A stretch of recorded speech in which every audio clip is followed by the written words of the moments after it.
नमस्कार दोस्तों, आप सबका बहुत बहुत स्वागत करता हूं लाइव प्रिपरेशन के एपिसोड में। मैं हूं अंकित स्टो। दोस्तों, एक लोगों ने बहुत अच्छा प्रश्न पूछा है जो आपकी जर्नी के लिए बहुत ही इंपॉर्टेंट है।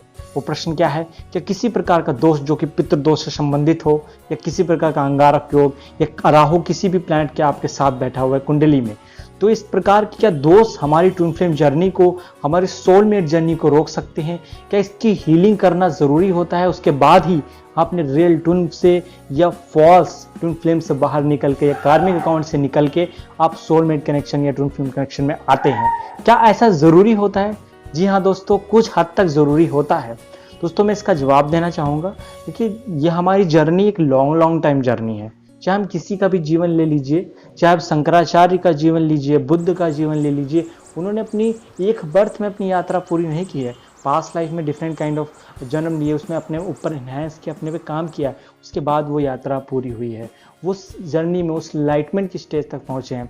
हम भी इसमें कई सारे साथ लेते हैं। इसमें सोलमेट भी हमारा साथी होता है, ट्विन फ्लेम भी, जो हमें कदम कदम पे गाइडेंस करता है। सोलमेट हमें हील करता है, हमारा परफेक्ट मैच होता है, और ट्विन फ्लेम हमें मिरर करता है, हमें अपनी अंदर के लगे घावों को, अपने अंदर की कमियों को बाहर निकाल के हमें दिखाता है।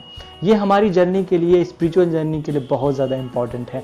बट अगर आपने किसी भी तरह की ऐसी कम एनर्जी को दबाया है, या किसी ऐसे कैटेगराइज किया है, या प्रॉपर प्रॉब्लम कोई रही है किसी भी चक्रा से रिलेटेड, तो डिफरेंट काइंड ऑफ दोष बन जाते हैं। इसमें बहुत ज़्यादा रोल होता है एंसेस्टर्स का।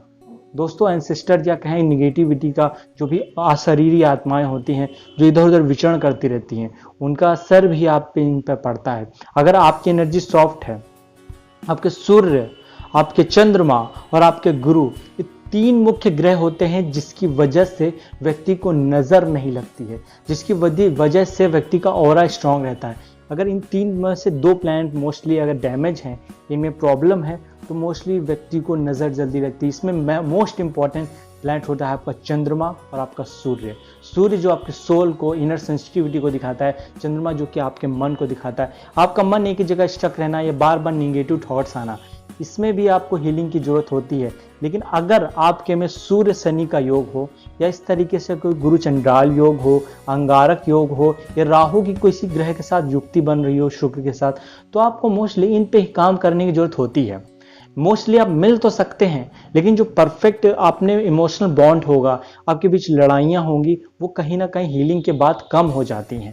तो इसको हीलिंग करना एक्चुअली ज़रूरी होता है। लेकिन अगर बहुत सारी प्रॉब्लम है, लाइक एंसेस्टर्स का आप में कोई दोष बन रहा है जो कि पितृ दोष ताकतवर है, या कहें कि त्रिक भावों में है। त्रिक भाव दोस्तों कौन से होते हैं? आपके छठा, 8वां और 12वां। अगर इन स्थानों पे ये कोई दोष बनता है तो उसका प्रभाव और भी ज़्यादा होता है।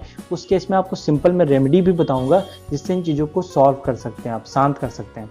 देखिए, पहले हम बात करते हैं, अगर आपका शनि में प्रॉब्लम चल रही है, शनि राहु के साथ है, शनि की वजह से कोई भी प्रॉब्लम चल रही है, तो मोस्टली आपकी चेतना को, आपके आज्ञा चक्र को रिप्रेजेंट करते हैं।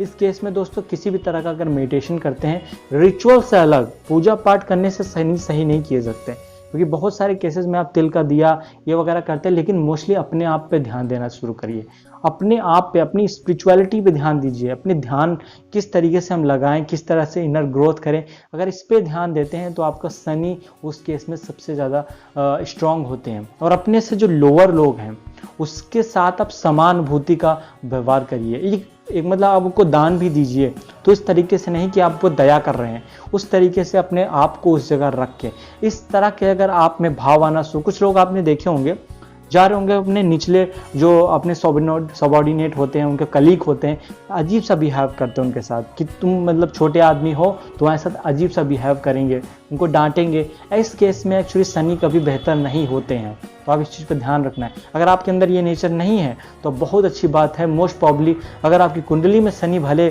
अभी उस स्थिति में है कि सही नहीं है, लेकिन आपके जीवन में इस बिहेवियर के कारण शनि बेहतर होना शुरू हो जाएंगे। बात करते हैं चंद्रमा की। ये मोस्टली आपके संबंध रखता है आपके सैक्रल चक्र से। अगर पितरों की हीलिंग चंद्रमा की वजह से है, लाइक चंद्रमा के साथ राहु या चंद्रग्रहण टाइप के स्थितियां आपकी कुंडली में बन रही हैं, उस स्थिति में आप कुछ चंद्रमा के उपाय करिए, सैक्रल चक्र का ध्यान करिए। इसके पहले दोस्तों मैंने बताया how to enhance your sacral chakra, heal your sacral chakra, तो उस वीडियो को देख के आप काम कर सकते हैं। लेकिन मोस्ट पावरफुल जो योग होता है पितृदोष में, वो शनि और आपका सूर्य का माना जाता है। दोनों अगर एक स्थिति में बैठे हों या एक दूसरे को योग देख रहे हो, 180 डिग्री पे हो या एक दूसरे के साथ में बैठे हो, उस स्थिति में एक कॉम्बिनेशन बनता है पितृदोष। लेकिन इस स्थिति में भी दोस्तों डिग्री देखना इंपॉर्टेंट है। अगर डिग्री वाइज ये एक दूसरे के करीब है तो आपको यहाँ पे सूर्य पे या शनि पे अकॉर्डिंग टू योर लगना आपको उपाय करना है। अगर आपको सूर्य स्ट्रॉन्ग करना है तो सुबह मॉर्निंग जल्दी जरूर उठिए, लेकिन देर तक जागने से आप में बेसिकली होगा क्या कि आपके सूर्य कहीं ना कहीं प्रॉब्लम क्रिएट होना शुरू हो जाती है। तो सनराइज देखिए, भले उसके बाद सो जाइए, लेकिन सनराइज उस फीलिंग को जरूर महसूस करिए जो सुबह की मॉर्निंग की होती है। उस एनर्जी को जब आप फील करेंगे, आप ऑरा स्ट्रांग होगा, आप लगातार ग्रोथ करेंगे।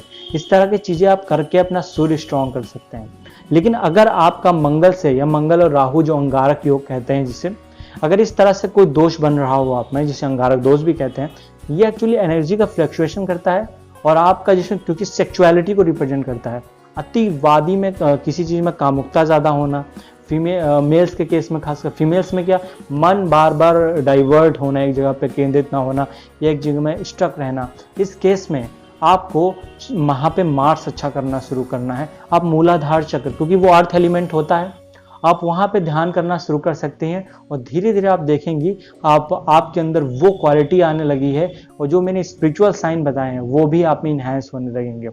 ठीक है, इस तरह से आप मंगल पे काम कर सकते हैं। इस तरह के जितने भी पितृदोष से रिलेटेड ग्रह होते हैं, हमको पर्टिकुलर देखना है हॉरोस्कोप में कि क्या प्रॉब्लम है और उस पर काम करके उसको हील करके। और सबसे बड़ी बात दोस्तों आती है सूर्य और चंद्रमा, अगर यहाँ पे दोनों डैमेज हो तो जो अशरीरी आत्माएं होती हैं, जैसे मैंने पहले जिक्र किया था, वो एक्चुअली विचरण करती रहती हैं और वो लोअर फ्रीक्वेंसीज पे होती है। हमारे एंसेस्टर्स भी, मान लीजिए 7 पीढ़ियाँ उसमें इंक्लूड की जाती है, उनमें से कोई भी अगर लोअर फ्रीक्वेंसीज पे रहा हो या कभी उनको पेन बहुत ज़्यादा हो, प्रॉब्लम हो, तो उनका डीएनए भी हमारे अंदर है, तो हमको वो एज लाइक पितृदोष काम करता है। तो उस केसेस में सबसे ज़्यादा अच्छा है कि अफर्मेशंस करिए।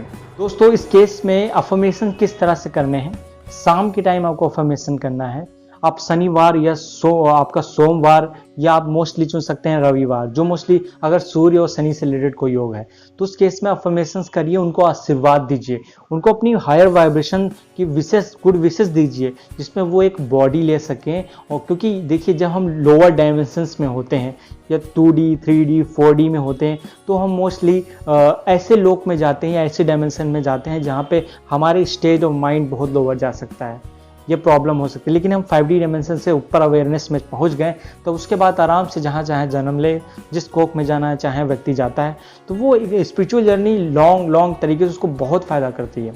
लेकिन जब लोअर फ्रिक्वेंसीज पे कोई रहा हो तो वो भी हमारे पूर्वज भी हम सोचते हैं कि ये भी हमारे साथ आए, कि हम लोग साथ में कुछ करें, तो हमको ग्रोथ नहीं करने दे रहे हो। तो उस केस में कुछ आपको प्रार्थनाएं करनी है, उनके साथ बैठ के शाम को लाइट वगैरह बंद करके इस तरह का अफर्मेशंस करनी है, गुड विशेस देना है, साथ ही उस एनर्जी को रिसीव करना है। ठीक है, ये आप लगातार आप अगर ये काम करेंगे, हफ्ते में एक बार करिए, रेगुलर करने की जरूरत नहीं है। अगर आप ये हफ्ते में, महीने में 2 बार करते रहेंगे तो कोई भी भयानक आप में एंसेस्टर से रिलेटेड दोस्त बन रहा हो तो निश्चित मानिए बहुत सारे लोगों को फायदा हुआ है, आप भी इससे फायदा उठा सकते हैं। तो इन चीज़ों को करना शुरू करिए, करने से एक्चुअली फायदा होगा ही होगा। और जो भी मेरे पास पर्सनल रीडिंग के लिए लोग आते हैं, जो भी मैं गाइडेंस देता हूँ, उनमें बहुत सारे लोगों को फायदा हो रहा है अभी। तो आप भी करिए, आप भी इन चीज़ों का फ़ायदा उठा सकते हैं। और ये अगर आपको इंसिस्टर से संबंधित और निगेटिविटी, आप ये जो दोष बनते हैं पितरों से संबंधित, आपको इस बारे में नॉलेज मिली हो, कुछ भी जानकारी इंक्रीमेंट हुई है, तो अपने दोस्तों के साथ तो जरूर शेयर करिए, उनके तक भी जानकारी पहुंच सके। आगे किसी और वीडियो में हम लोग मिलते हैं, तब तक अपना ख्याल रखिए, ध्यान रखिए और हमेशा मस्त रहिए। आगे किसी और वीडियो में मिलते हैं। नमस्कार दोस्तों।